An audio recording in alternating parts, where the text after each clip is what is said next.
बाप दादा दोनों रियान करते हैं, तो दो बेहद के बाप है और एक ब्रह्मा है, तो आपस में रूह रियान करते हैं। बाप जो रूहानी बाप है वो जिस्मानी बाप के बगैर कोई काम करता है? तो वो तो दोनों एक ही हो गए। एक व्यक्तित्व है, एक पर्सनालिटी है। या रूहानी बाप और बेहद का जिस्मानी बाप अलग अलग पर्सनालिटी हैं? एक ही पर्सनालिटी है। फिर रूह रिहान होती है बाप दादा में। तो बाप पर्सनालिटी अलग है और दादा पर्सनालिटी अलग है। दादा उसको कहा जाता है जो 500 करोड़ पत्तों में पहला पत्ता है। कौन है? कृष्ण वाली आत्मा अंतिम जन्म में दादा लेखराज ब्रह्मा के रूप में है और सूक्ष्म शरीरधारी आत्मा है। सूक्ष्म शरीर का अर्थ ही होता है मन बुद्धि से पार्ट बजाने वाला।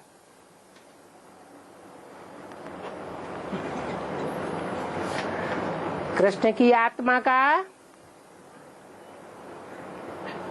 साकार प्रैक्टिकल शरीर नहीं है,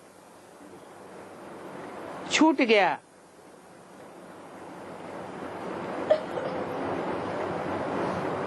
परंतु सूक्ष्म शरीरधारी तो है, मन बुद्धि से विचरण करने वाला तो है।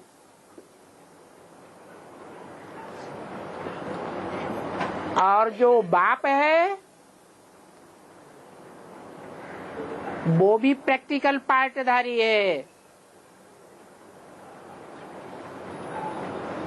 परंतु वो सूक्ष्म वतनवासी बन सकता है या नहीं बन सकता है?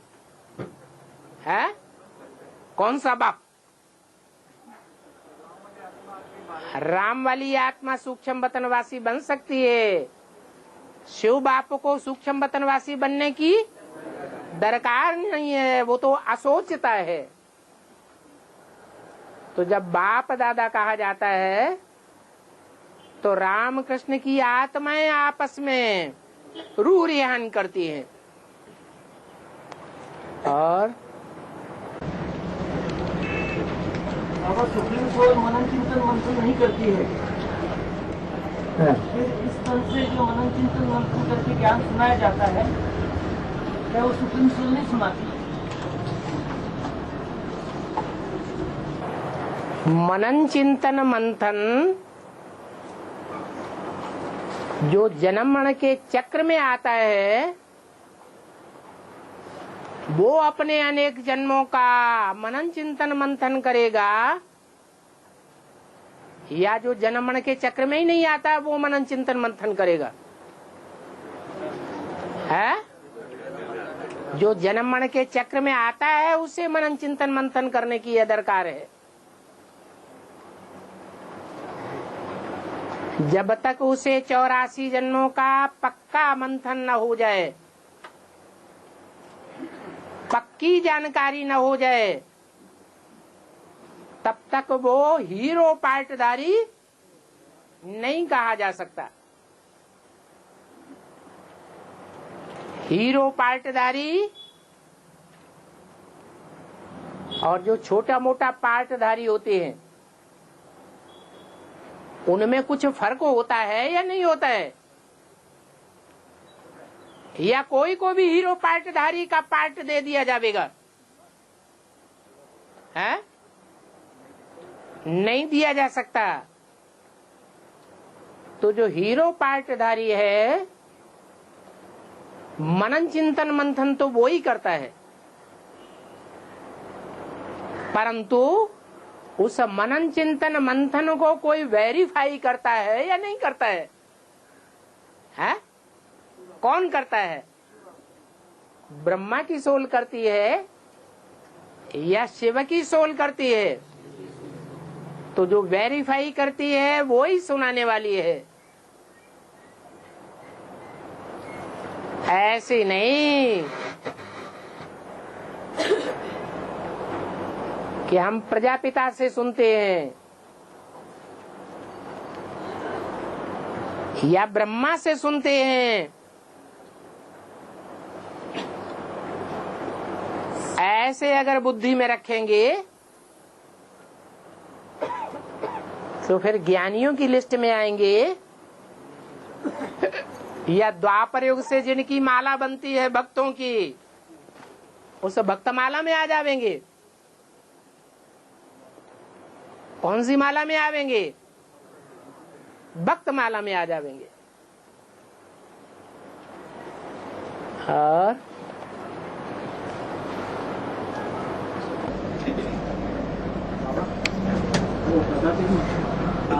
बाली का कोई सामना करता है, बाली का कोई सामना करता है। किसका? बाली।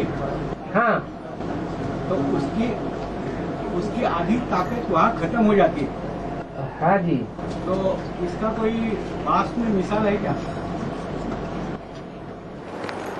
मुरली में क्या बोला है? कुछ बोला है इस बारे में? बाप का कब सामना नहीं करना चाहिए? अगर बाप का सामना करेंगे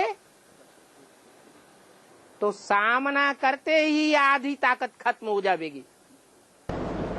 माता दादी का बोल रहे हैं ना, एक बार वो क्लास करने आ रही थी और मधुबन में, तो सामने दाढ़ी वाली बाबा को देखकर वापस चली गई। हाँ, तो ये बात परिणाम स्वरूप है क्या? दाढ़ी वाला बाबा ब्रह्मा बाबा नहीं है? हैं? और बाबा, विष्णु को और शंकर को भी देह अहंकार हो सकता है। हाँ, विष्णु के जन्म है या नहीं है? है? जब विष्णु के भी जन्म है, जन्म तो है। और शंकर वाली आत्मा पुरुषार्थी है या नहीं है? पुरुषार्थी होने का प्रूफ भी है। क्या प्रूफ है? याद में बैठी है। तो संपन्न है या असंपन्न है? असंपन्न पुरुषार्थी है। तो देवान आ सकता है या नहीं आ सकता है? आ सकता है। और बाबा, जब इमर्ज किया जाता है किसी को, तो वो इमर्ज करना संकल्पों की श्रेणी में आता है? इमर्ज करना संकल्पों की श्रेणी में आता है? हाँ, तो फिर जैसे बाबा मुरली में बोलते हैं कि बाप बच्चों को इमर्ज करते हैं, हाँ, तो शिव तो निसंकल्पी है, हाँ। तो वो इमर्ज कैसे करते हैं बाबा? जैसे बाप बच्चों से पोता मेल लेता है, तो पोता मेल अपने लिए लेता है या साकार के लिए लेता है? ऐसे ही शिव जो असोचता है वो सोचता में प्रवेश करता है या नहीं? तो जिसमें प्रवेश करता है उसी के द्वारा सोच विचार करता है। तो बाबा, जैसे ब्रह्मा के तन में प्रवेश करके शिव जो है वो कई बार राम वाली आत्मा को इमर्ज करके बात करते हैं, तो उस समय मतलब इमर्ज जब किया जाता था तो उस समय ब्रह्मा की आत्मा की द्वारा सोचकर किया जाता था। शिव बाप जब भी ब्रह्मा में प्रवेश करते हैं तो आत्माओं का बाप बन करके नहीं प्रवेश करते हैं।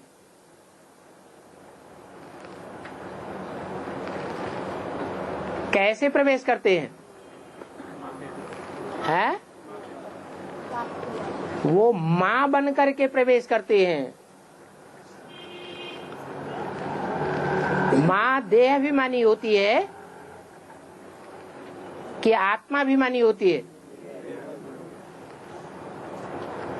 दो रूप दिखाए हैं जो कंबाइंड रूप में होते हैं। अर्धनारीश्वर कहा जाता है। तो ब्रह्मा में माँ का रूप है,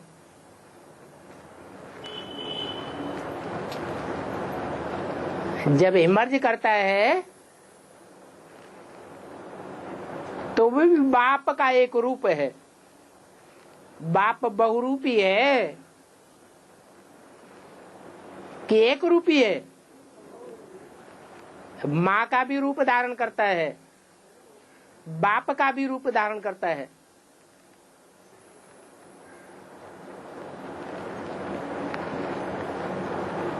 और बाबा लेकिन मुरली में जैसे बाबा ने बताया है कि गॉड इज वन, तो गॉड का बच्चा भी वन। तो शिव के लिए तो इस तमाम सृष्टि में एक ही ऐसा बच्चा है ना, राम वाली आत्मा। जो पुरुषार्थ में आगे जाए, जो पुरुषार्थ में ज्ञान में आगे जाए, ज्ञान में बड़ा, तो हम समझते हैं कि वो बड़ा बच्चा है। तो शिव के लिए तो एक ही बच्चा हो गया ना बाबा। बड़ा बच्चा तो हर बाप का एक ही होता है। तो बड़ा बच्चा नहीं, लेकिन बाद में के जो बच्चे हैं वो भी बच्चा सिद्ध होगा क्या? बाद में जो होते हैं वो छोटे, पहले के मुकाबले। फिर बाबा मुरली में पॉइंट गॉड इज वन, तो गॉड का बच्चा भी वन बोला, बड़ा बच्चा वन को बोला नहीं है। हाँ, गॉड जिसको कहा जाता है वो सदैव निराकार है कि कभी साकार भी होता है। वो तो सदैव निराकार है, वो जन्म मरण के चक्र में ही नहीं आता। और जो गॉड है वो अगर आकर किसी को परिपूर्ण बनाता है तो वो 100% है, तो 100% ही बनाएगा ना। जैसे आज बाबा ने कहा भगवान आकर भगवान भगवती बनाता है। हाँ, लेकिन परंतु जिनको भगवान भगवती बनाते हैं उनको आप समान सदा काल के लिए बनाते हैं कि फॉर द टाइम बीइंग के लिए बनाते हैं। ये अंतर है। तो उस दृष्टि से तो वही एक आत्मा हो गई ना, गॉड का बच्चा। दुनिया में भी कहा जाता है बच्चा बाप की स्टेज लेता है, बाकी बाप नहीं हो जाता है। तो ऐसे ही है।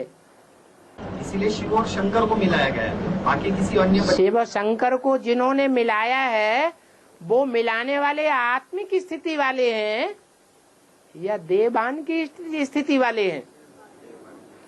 और जिन्होंने समझा है कि शिव अलग है शंकर अलग है, वो आत्मिक स्थिति वाले आत्मा रूपी बच्चे हैं जिन्होंने आत्मा को अलग अलग करके देखा है, देह के आधार पर नहीं देखा है। ये आत्मिक रूप में दोनों आत्माएं अलग अलग हैं। एक आत्मा जिसका नाम ही शिव है, मेरी बिंदी का ही नाम शिव है, और दूसरी दुनिया में कोई आत्मा नहीं है जिसकी आत्मा का नाम हो। शंकर का भी नाम शरीर के ऊपर है या आत्मा का नाम शंकर है? शरीर का नाम शंकर है।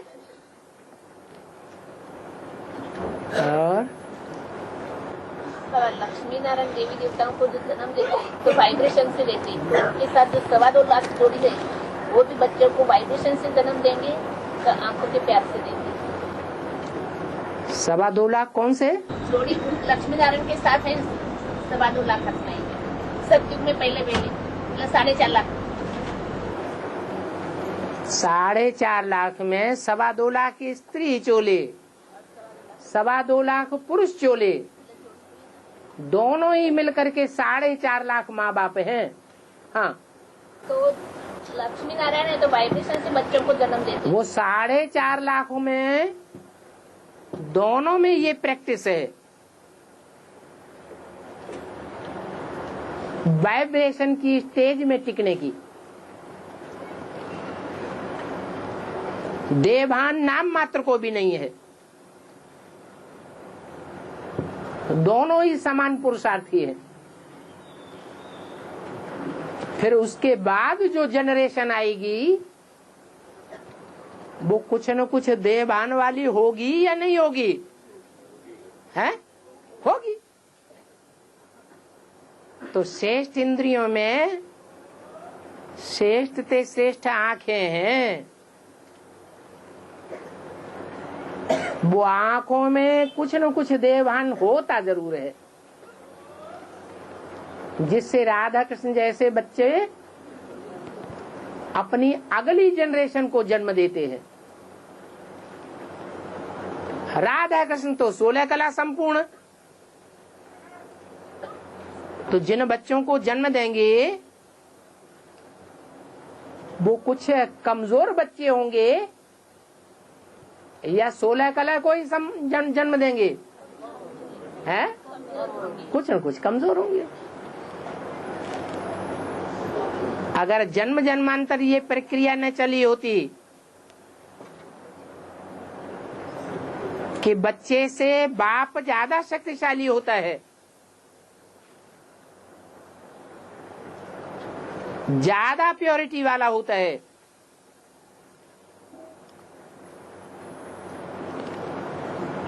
तो कलयुग के अंत में आकर के जो भी 84वें जन्म की जनरेशन है, उनके शरीर, उनकी इंद्रियां, उनका मन ऐसा ही पावरफुल होना चाहिए जैसा पहले के जन्मों में था।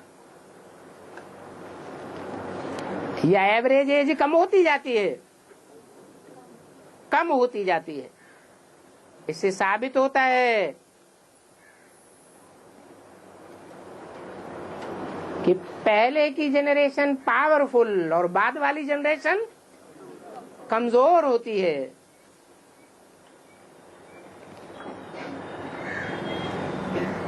और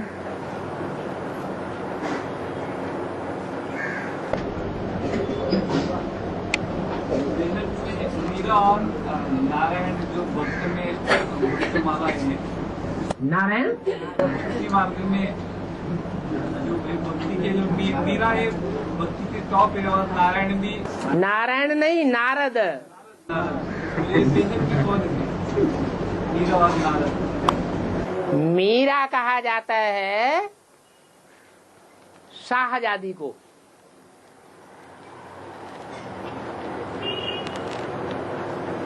और मीर कहा जाता है शाहजादे को।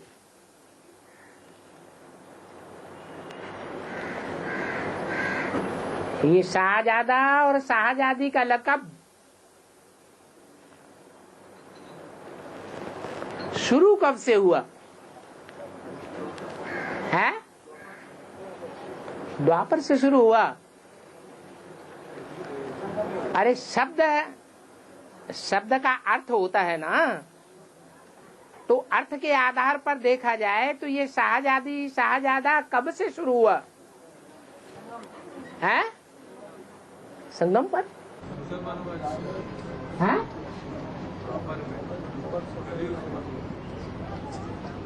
क्यों?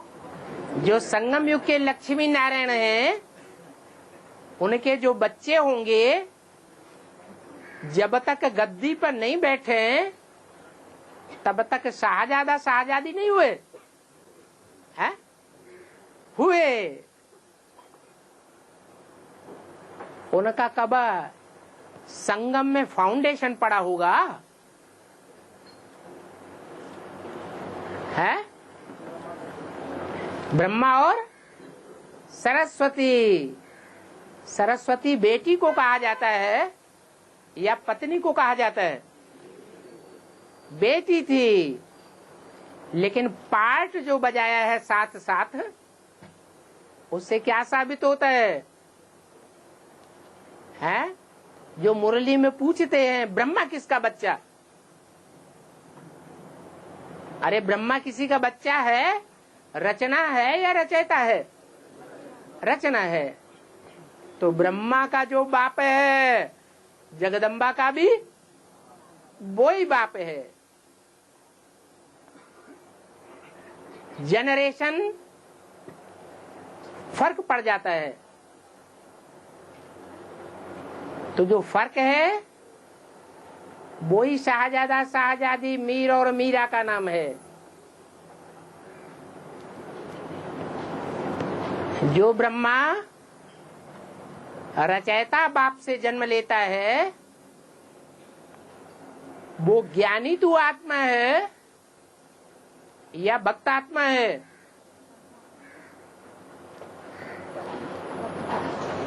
संगम युग के प्रैक्टिकल ब्राह्मण जीवन में क्या है? भक्त आत्मा है। और भक्तों में पहले नंबर की आत्मा है या बाद वाले नंबर की आत्मा है? हैं? पहले अव्वल नंबर भक्त है। इसलिए नारायण की सरणी वहां से शुरू हो जाती है। नारायण क्या करता है और नारद क्या करता है? नारद में और नारायण में कोई अंतर है या नहीं? नारायण स्वर्गवासी दिखाया जाता है, बैकुंठवासी, और नारद सदैव बैकुंठ में रहता है मन बुद्धि से, या नरक की दुनिया में भी चक्कर काटता रहता है? हैं? नरक की दुनिया में भी चक्कर काटता है। ये अंतर हो जाता है नारद में और नारायण में। नारद का अर्थ यह है, नार माने ज्ञान जल, द माने देने वाला। दूसरों को ज्ञान जल तो देता है लेकिन खुद क्या करता है? ज्ञानी को नई दुनिया में भ्रमण करना चाहिए, नई दुनिया बनाने वाले बाप में भ्रमण करना चाहिए, नई दुनिया में जाने वाली आत्मा का चिंतन करना चाहिए, या पुरानी दुनिया का चिंतन करना चाहिए, भ्रमण करना चाहिए? है? अगर पुरानी दुनिया में भ्रमण करता रहे तो नाम क्या पड़ जाता है? नारद। तो नारद एक है या अनेक है? अव्वल नंबर जरूर एक ही होगा। हर बाबा मुरली में आया था, मैं तेरा ही बाप टीचर सदगुरु हूँ। हाँ, तो ये किसने किसको कहा है बाबा? पहले ये निश्चित करें कि कौन सी आत्मा बाप और कौन सी आत्मा टीचर और कौन सी आत्मा साकार शरीर में आकर के सदगुरु बनती है। वो कौन सी आत्मा है? शिव। और किसको पहले पढ़ाता है? जिसमें प्रवेश करते हैं उसी को। उसको पहले पढ़ाता है। तो क्लियर हो गया? तो बाबा तो वही तो गॉड इज वन, तो गॉड का बच्चा भी बन जो बात आती है। हाँ। तो यहाँ बाप टीचर सदगुरु शिव के रूप में सिर्फ एक कोई है, बाकी सभी के लिए शिव बाबा है ना? तेरी बुद्धि में बाबा कहने से बिंदी ही याद आवेगी। तेरे लिए बाबा कोई नहीं है। वो तो एक के लिए बात हो गई ना बाबा? हाँ जी। शिव की जब बात की जाती है तो शिव को डायरेक्ट कोई आत्मा प्राप्त नहीं कर सकती सिवाय एक के। हाँ। तो गॉड का डायरेक्ट बच्चा अगर कहा जाता है, गॉड इज वन, तो गॉड का डायरेक्ट बच्चा वन, हाँ। तो एक ही सिद्ध होता है। तो दो चार कहाँ सिद्ध होते हैं? गॉड इज वन तो गॉड का बच्चा भी वन कहा जाता है। तो इसमें बड़े और छोटे की बात ही नहीं आती। अरे बाकी बच्चे उससे छोटे हैं या बड़े हैं? लेकिन बाकी बच्चे तो शिव बाबा के बच्चे हो जाते हैं ना बाबा। वो आत्म की स्थिति धारण करेंगे तब। जब तक पुरुषार्थी जीवन है तब तक किसके बच्चे हैं? पुरुषार्थ मनुष्य करता है या भगवान करता है या देवता करते हैं? तो वो किसके बच्चे हैं? ब्राह्मण बच्चे बने कि नहीं बने? ब्राह्मण बच्चे तो बने। तो ब्राह्मण नंबरवार हैं, सब अव्वल नंबर के ब्राह्मण हैं। हाँ, तो पहला ब्राह्मण सो पहला देवता सो पहला क्षत्रिय। तो जरूर 2 नंबर के कोई ब्राह्मण होगा, 2 नंबर का देवता बनने वाला भी होगा। तो बाबा, जब शिव ने ब्रह्मा में प्रवेश करके जो 18 अध्याय चलाई, जो मुरली चलाई गई, तो उस समय वो मुरली पूरी की पूरी तरह से उसी एक आत्मा के लिए लागू कराया जाता है ना। मुरली जो है वो बता दिया कि वो गीता माता तो है, लेकिन गीता ज्ञानामृत नहीं है जिससे संसार का कल्याण हो। कल्याण तब होगा जब नंबरवार स्वयं अपनी अपनी आत्मा का मंथन किया जाए, ज्ञान का मंथन किया जाए। तो अमृत चाहिए या सिर्फ गीता चाहिए? गीता सदगति दाता है या बाप सदगति दाता है? गीता माता तो है, और गीता माता सब शास्त्रों में श्रेष्ठ माता है।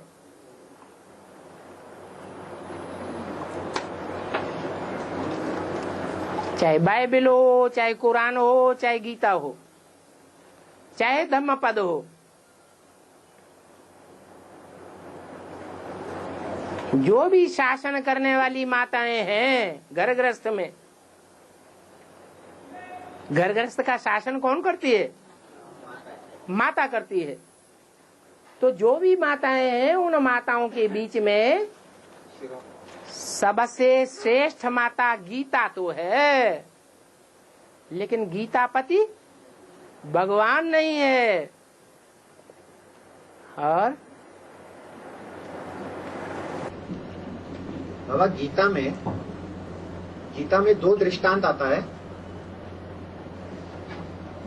बाबा, गीता में 2 दृष्टांत आता है। एक भगवान जो है अर्जुन को ज्ञान सुना रहे, गीता ज्ञान सुना रहे हैं, और दूसरा है कि उसी गीता ज्ञान का जो है संजय धृतराष्ट्र को उल्लेख कर रहे हैं। तो यहाँ पर बाबा, अर्जुन पुरुषार्थ का अर्जन करने वाली जो आत्मा है अर्जुन, वो तो एक ही है जिसको ज्ञान दिया। जैसे बात आती है कि शिव आकर पहले ज्ञान देता है उस एक को, और वही फिर संजय बनकर बाकी बच्चों को ज्ञान देता है। संजय कहा जाता है जो दिव्य नेत्र से साक्षात्कार करता है।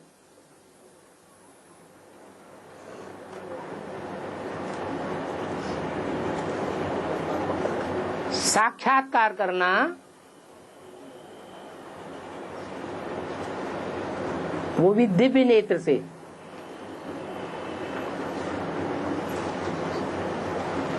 वो डायरेक्ट भगवान से सुनता है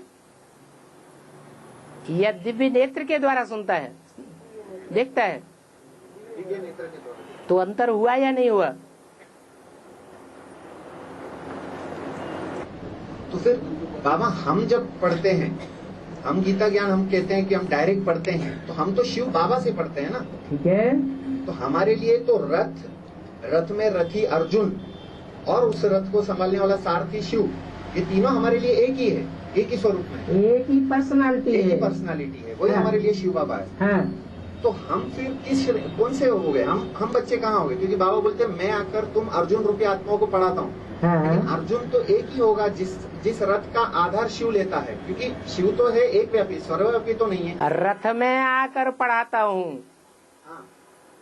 तो रथ जो है किसका है? अर्जुन। तो पहले अर्जुन को पढ़ाता हूँ,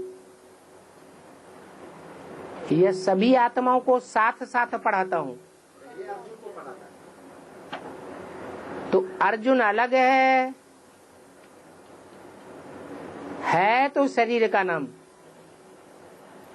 लेकिन कोई पेक्यूलियर आत्मा है ना, स्पेशल आत्मा है ना, जो उस रथ का मालिक है, उसको पढ़ाता हूं। पढ़ाने वाला अव्वल नंबर अर्जुन को जो पढ़ाता है वो निराकार है या साकार है? अव्वल नंबर को तो निराकार पढ़ाता है। नहीं, ब्रह्मा बाबा ने शरीर छोड़ा तो सिवाय 7-8 साल के लिए परमधाम में चला गया, या साकार सृष्टि पर ही रहा? साकार सृष्टि में सर्वव्यापी होकर रहा या एक व्यापी होकर रहा? एक व्यापी जो होकर रहा, उस एक व्यापी शिव ने अपने को गुप्त रखा या प्रत्यक्ष रखा?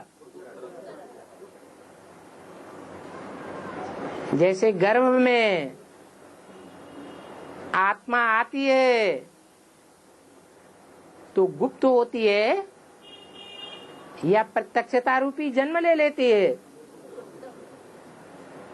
क्या होता है? तो गुप्त रहने के टाइम पर उसने पढ़ा। किसने? अव्वल नंबर अर्जुन ने पढ़ा। फिर जब उसके रथ से प्रत्यक्ष हुआ, जो प्रत्यक्षता वर्ष मनाया गया 76, तब नंबरवार दूसरे बच्चों ने पढ़ा, सुना, तो अंतर पड़ जाता है। लेकिन वो जो गुप्तता है वो तो दुनिया के लिए है ना, जिसमें प्रवेश हुआ उनके लिए भी गुप्तता थी क्या? अम्मा के पेट में आत्मा प्रवेश करती है तो अम्मा को गुप्त रहता है, या अम्मा अंदर से समझती है कि कुछ चुर्रु पुर्रु हो रहा है, या दुनिया वालों को प्रत्यक्ष हो जाता है? माँ को ही पता चलता है, और वो भी एग्जैक्ट पता नहीं चलता। आप जब आते क्लास को सबको मीठी मीठी दृष्टि देते, तो शिव तो बिंदी है, तो आप जब दृष्टि देते हो तो आत्माओं को देखते हो कि शिव को देखते? देहधारी तो देहधारी को ही देखेगा, जो तमो प्रधान है वो क्या देखेगा? है? ये बताओ, जो पूछते हैं उसका जवाब दो। तमो प्रधान किसको देखेगा? है? तमो प्रधान का संग करेगा, और सतो प्रधान शिव है, वो शिव हमारे पहले जन्म की आत्मा को देखता है, सतो प्रधान स्टेज को देखता है। अब ये देखने वालों के ऊपर है वो किसको देखते हैं। साकार को निराकार में देखते हैं। आपकी बात नहीं हो रही है, यहाँ सबकी बात हो रही है। जैसी जिसकी दृष्टि वैसी सृष्टि दिखाई देगी। हाँ। है? हाँ।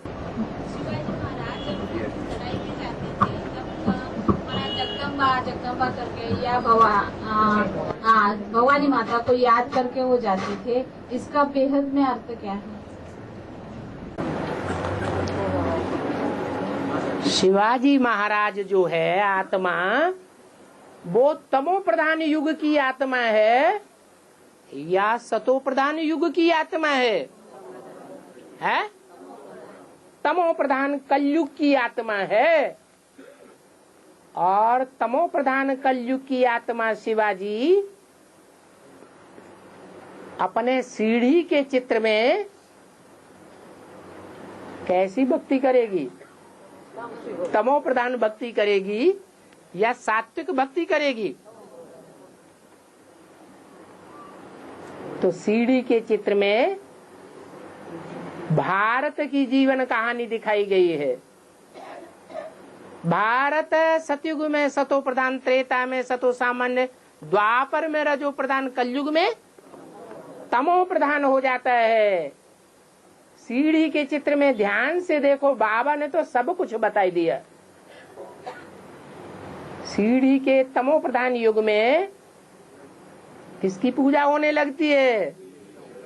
देवियों की पूजा होने लगती है। तो शिवाजी ने गलत काम किया, सही काम किया, या ड्रामा प्लान अनुसार किया है? ड्रामा प्लान अनुसार किया। और है माया तो है, लेकिन योग लगाने वाली है। इतना योग लगाती है कि अपनी योग बल के आगे दूसरों को सरेंडर नहीं होने देती है। पहले मैं सरेंडर होंगी, फिर तुमको सरेंडर होने दूंगी, तब तक तुमको पहचानने भी नहीं दूंगी। आया ही नहीं है, तुम कहोगे बाप आया है, वो तुम्हारी बुद्धि को घुमा के दूसरी तरफ कर देगी। नहीं आया है, नहीं मानोगे, जबरदस्ती करोगे, माया को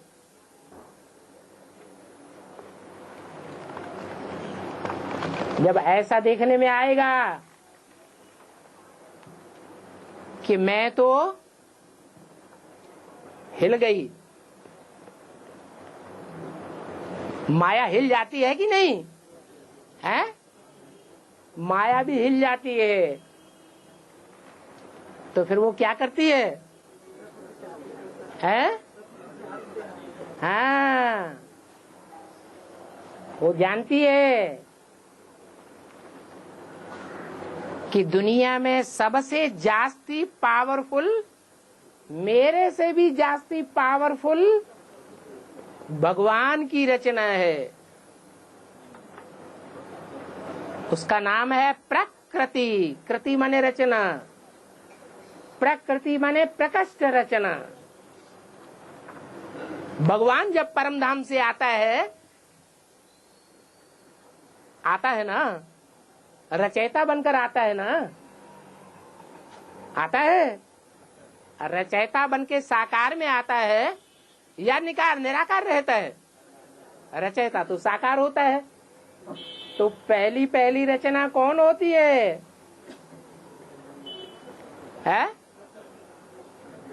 कौन होती है पहली रचना? नहीं, पहली रचना पत्नी होती है। पहली रचना कौन हुई? गीता माता। वो ही प्रकृति है। उस प्रकृति से माया हाथ मिलाती है और ज्यादा पावरफुल हो जाती है। फिर प्लानिंग करती है ताकि फाइनल पेपर में इन सब को फेल कर दूं।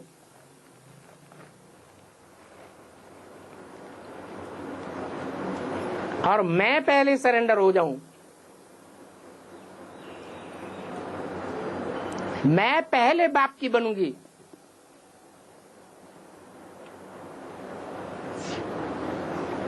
बच्चों को नंबर बाद में लेने लेगी।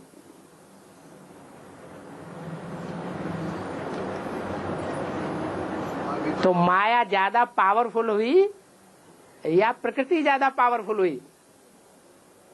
प्रकृति को भी सरेंडर नहीं होने देती। प्रकृति तो है ही जड़ बुद्धि। अभी तो पापा आधार और बीज दोनों एक हो गई है ना? आधार और बीज दोनों एक हो गई है। हाँ, जो बीज है वो रुद्रमाला के बीजों के बीच में सबसे पावरफुल बीज है या कमजोर बीज है? पावरफुल है। रुद्रमाला के जो भी मणके हैं, उन मणकों में लास्ट का बीज है, लास्ट का मणका है या फर्स्ट मणका है? तो पावरफुल है या कमजोर है? कमजोर है। किस बात में कमजोर है?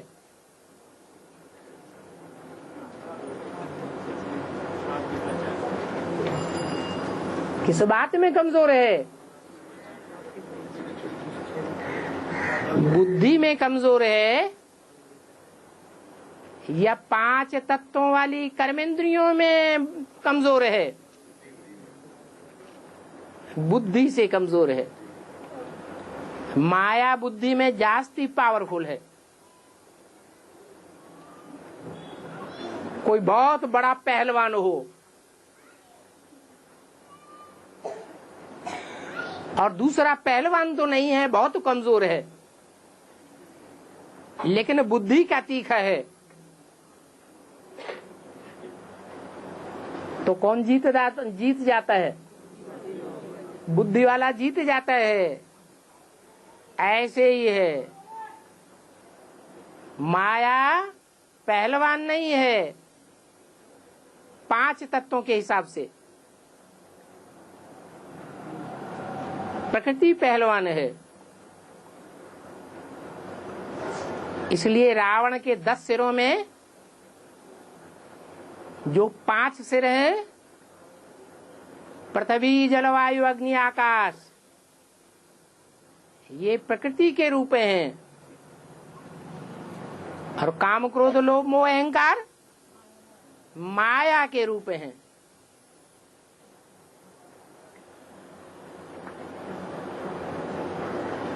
अभी माया सूक्ष्म रूप धारण कर चुकी है या अभी भी स्थूल रूप में है? नहीं, आधार मूर्त में सूक्ष्म रूप धारण किया है। बीज रूप में तो साकार में है।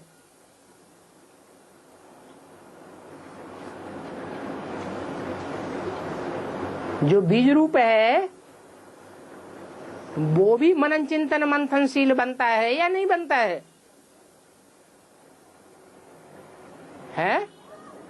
बनता है।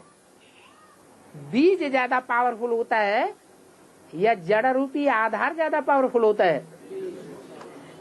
बीज ज्यादा पावरफुल होता है। वैसे भी एडवांस ज्ञान की जब शुरुआत हुई थी तो बीज रूप में जो माया का रूप था वो पहले सरेंडर हुआ था या प्रकृति पहले सरेंडर हुई थी? माया का जो बीज रूप था वो पहले सरेंडर हुआ था।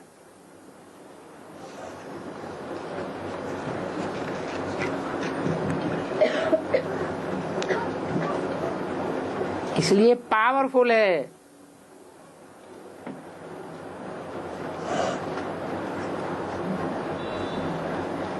बड़ी बड़ी परीक्षाएं आने वाली हैं।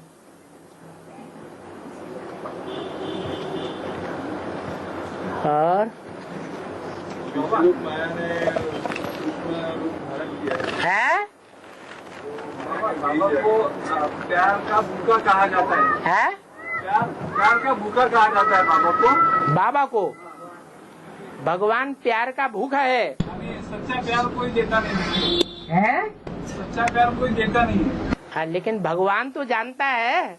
पर भगवान जानता है या कि नहीं जानता है कि सच्चा प्यार भी देने वाला कोई है दुनिया में या नहीं है? बाबा की याद में किसी को आंसू आते, हाँ, कोई रोता है तो उसे क्या कहेंगे मेरे में? कोई भी रूप में आंसू आ सकते हैं। बाबा की याद में। हाँ हाँ, याद भी एक प्रकार की होती है क्या? एक प्रकार की याद होती है, भांति भांति की याद होती है।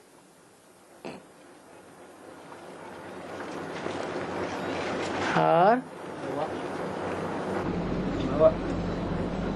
ब्रह्मा विष्णु शंकर और शिव बाबा ये अलग अलग है कि शिव बाबा और ब्रह्मा विष्णु शंकर ये तीनों?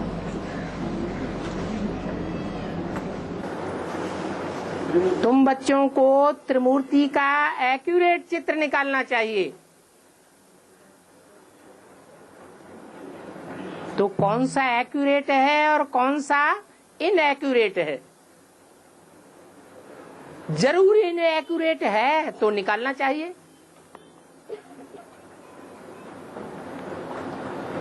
तो जो इनएक्यूरेट चित्र है ब्रह्मा बाबा के द्वारा पास किया हुआ है, उसको एक्यूरेट ज्ञान की मुरलियों के अनुसार बनाना चाहिए। तो क्या अंतर करेंगे त्रिमूर्ति के चित्र में?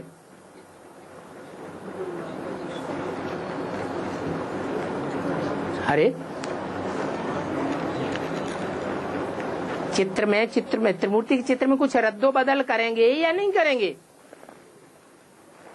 या पुराना ही चित्र रखेंगे? है क्या रद्दो बदल होगा? कहा है कि शंकर की जगह अगर जगदम्बा बैठा है, जगदम्बा को बैठा हुआ था, वो तो समझाने में सहज होता, ये नहीं बताया कि ब्रह्मा देवताय नमः, विष्णु देवताय नमः, शिव परमात्माय नमः। जिसको शिव परमात्माय नमः कहा वो त्रिमूर्ति में कौन है? बिंदी है क्या? बिंदी तो नहीं है, तो कौन है? जो है उसके लिए ये भी बता दिया कि यज्ञ के आदि में उसकी लाश भी गुम कर दी।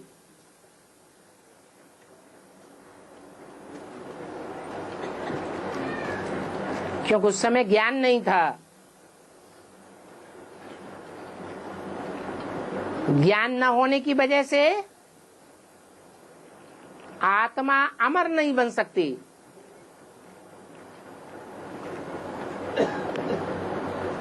ऋते ज्ञानान्न मुक्ति, ज्ञान से ही देहभान से मुक्ति मिलती है। तो यज्ञ के आदि में देहभान रह जाने के कारण अकाले मृत्यु हुई।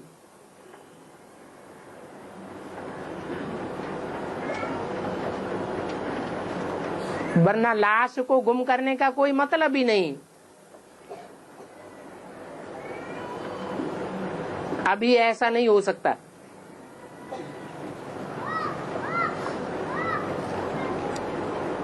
बाबा तो बोलते हैं मेरे को तो कोई नहीं मार सकता।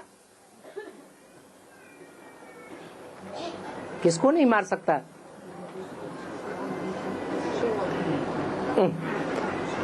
शिव समान की बात है या औरों की बात है? बिंदु को तो मारने न मारने का कोई सवाल ही नहीं होता है।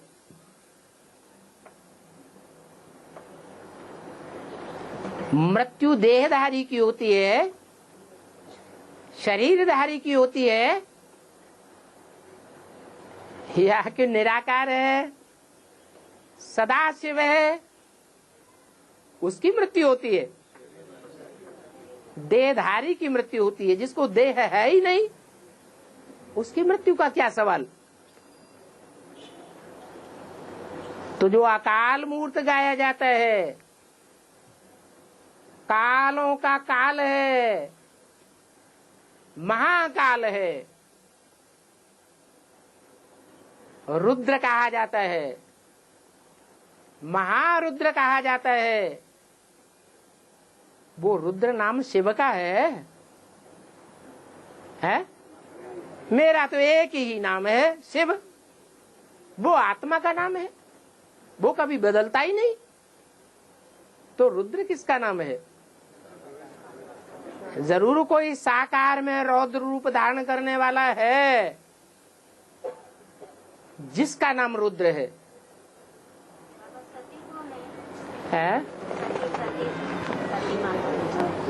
जिसमें सत्य हो पवित्रता का, वो ही सती। प्योरिटी का सत्य नहीं है तो सती का ही की। सत्य किसको कहा जाता है? असत्य किसको कहा जाता है?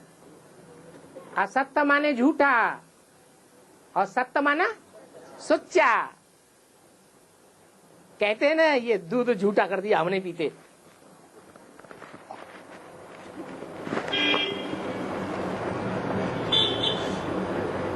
तो ये प्योरिटी की बात है। जो प्योरिटी कन्याएं माता ही धारण करती है। पुरुष चोले के बस की बात नहीं है कलयुग में। उन कन्याओं माताओं में भी नंबरवार है सत्य को धारण करने वाली। एक जैसी नहीं है। तो जो अव्वल नंबर सत्य को धारण करने वाली है, एक शिव बाबा, दूसरा न कोई, वो ही सती है। और रुद्र और रौद्र रूप की बात चल रही थी। त्रिमूर्ति में एक्यूरेट चित्र बनाने की अभी भी जो पॉइंट चल रहा है। हाँ, त्रिमूर्ति का एक्यूरेट चित्र क्यों न बनाए, तो रौद्र रूप धारण करने वाले की बात चल रही थी। हाँ, माता जी ने प्रश्न पूछा तो ये पॉइंट। तो वो कौन है रौद्र रूप धारण करने वाला?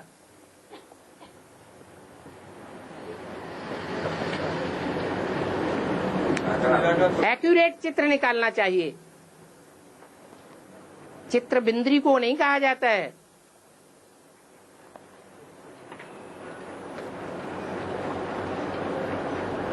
चित्र साकार का ही होता है। तो वो रूप ही त्रिमूर्ति कहा जाएगा। अगर जगदम्बा को रखें तो समझाने में सहज क्यों हो जाएगा? है क्योंकि प्रैक्टिकल में असुरों का संहार करना ये शक्तियों का ही काम है।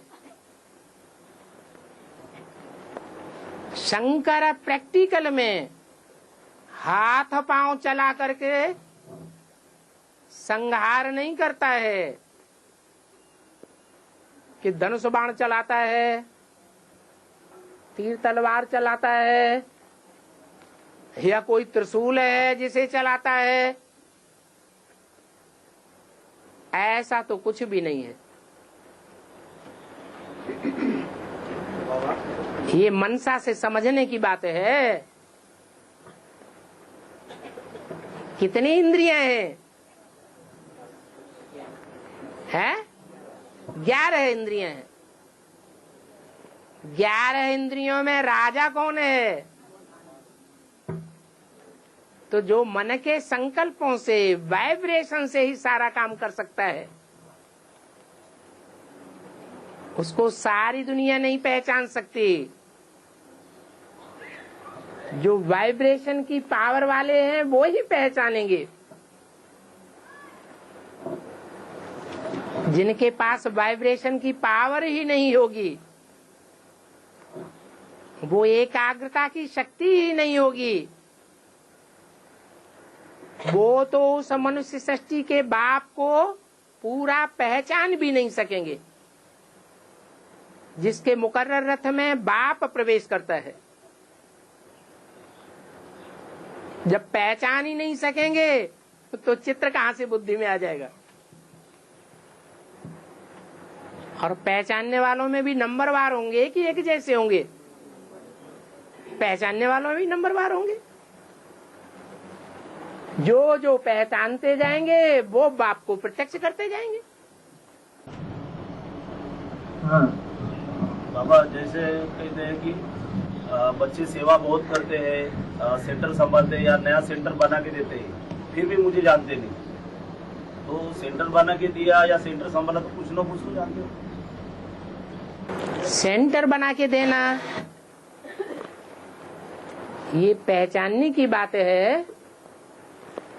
या दुनिया में ऐसे साहूकार लोग होते हैं कि धर्म का काम है, अरे भाई दे दो, तो कहेंगे उन्होंने पहचाना है? बुद्धि में कुछ तो बात आई होगी। नहीं, सिर्फ धन दान करने से सेंटर बनता है, और धन दान तो दुनिया में कोई भी कर देते हैं। धन तीसरे नंबर की चीज है, संभालना बात अलग है। संभालने वाली जो है वो इंचार्ज ब्राह्मणीय है, और सेंटर्स को संभालने वाला तो बाप है या कोई और है? हैं? कौन है तुम्हारी दृष्टि में? है बाप ही संभालने वाला। बाप जिन सेंटर्स को संभालने वाला है वहां संगम युग है, और जहां संभालने वाले और हैं देहदारी, वहां संगम युग नहीं हो पाता। और है जगदीश को वेद व्यास कहा जाता है। गीता में जगदीश भाई को वेद व्यास कहा जाता है, ऐसा बताते हैं। वो कितना परसेंट सच्चाई है? व्यास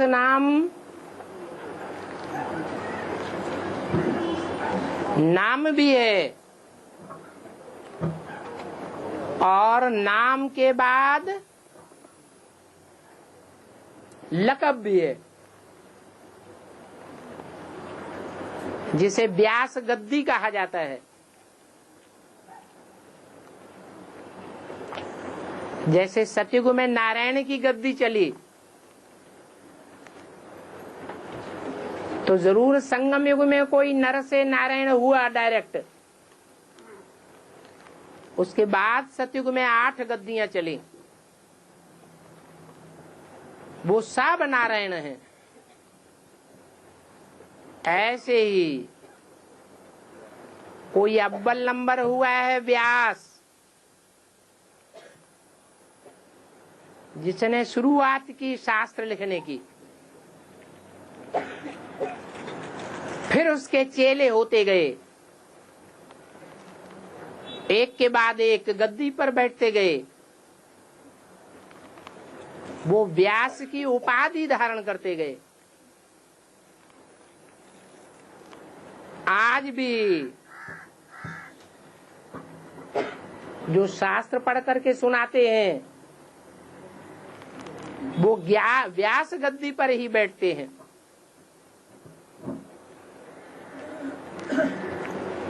तो ये उपाधि भी है और नाम भी है। किसी के नाम के आधार पर ही बाद में उपाधि चलती है। और तो वाइब्रेशन की जो शक्ति अभी बाबा ने कहा, तो उसको अपन महसूसता की शक्ति कह सकते क्या? महसूसता तो अभी भी होती है।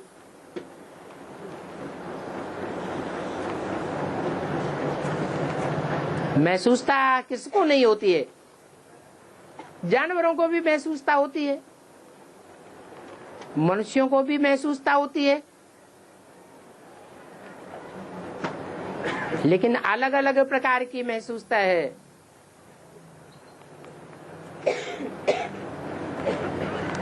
और वाइब्रेशन में उसमें क्या फर्क? वाइब्रेशन में और प्रैक्टिकल इंद्रियों का जो हलन चलन है, कार्य व्यवहार है, उसमें अंतर नहीं है।